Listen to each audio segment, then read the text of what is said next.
Hello, everyone. Welcome to the Newsbrowse News broadcast.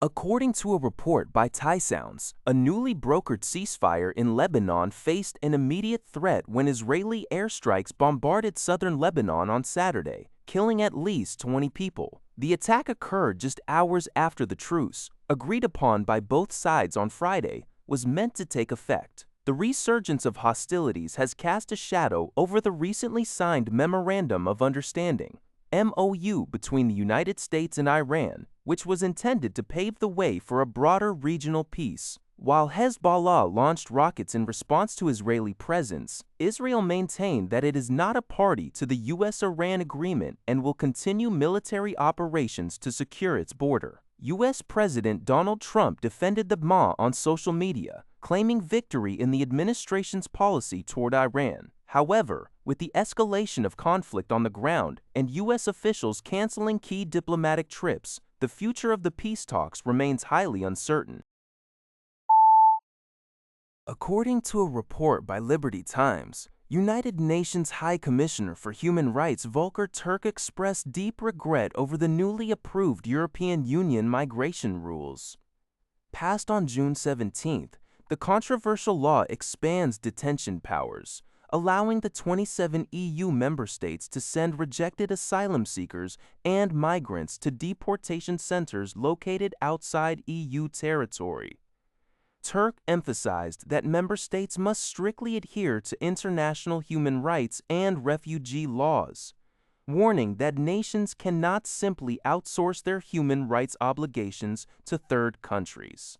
He highlighted the core international principle of non-refoulement, which strictly prohibits returning individuals to places where they face serious risks of human rights violations or irreparable harm. Furthermore, Turk raised concerns that detaining and deporting vulnerable groups, including children, poses a high risk of human rights abuses. This legislative shift comes as European governments adopt increasingly hardline stances on migration amid rising political pressure and influence from far-right political parties. According to NBC News, Italian Prime Minister Giorgia Meloni has strongly rejected claims by U.S. President Donald Trump that she begged him for a photo during the Group of Seven summit in Evian-les-Bains, France. Trump alleged in an interview with Italian broadcaster La Seven and subsequently doubled down to NBC News that Meloni had eagerly pleaded for a picture together out of pity. In response, Meloni stated, "I and Italy never beg," labeling Trump's claims as totally fabricated. The diplomatic dispute escalated quickly as Italian Foreign Minister Antonio Tajani condemned Trump's comments as offensive to all of Italy, subsequently canceling an upcoming official visit to the United States. Observers note that this sharp public clash marks a dramatic decline in relations between the two prominent right-wing leaders, who were once considered close political allies. Meloni was notably the only European leader to attend Trump's inauguration in January 2025, but recent policy disagreements over Pope Leo XIV and Italy's refusal to support U.S. and Israeli military operations against Iran have severely strained their partnership.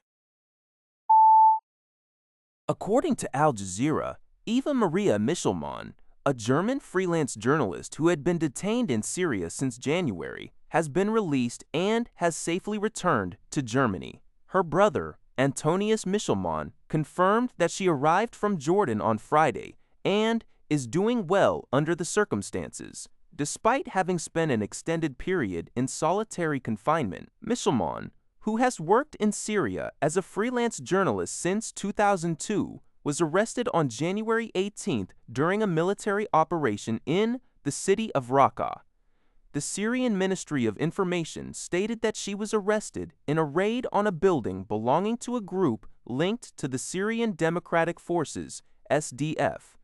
At the time of her arrest, Kurdish journalist Ahmed Polat, a Turkish citizen, was also detained, but his whereabouts remain unknown.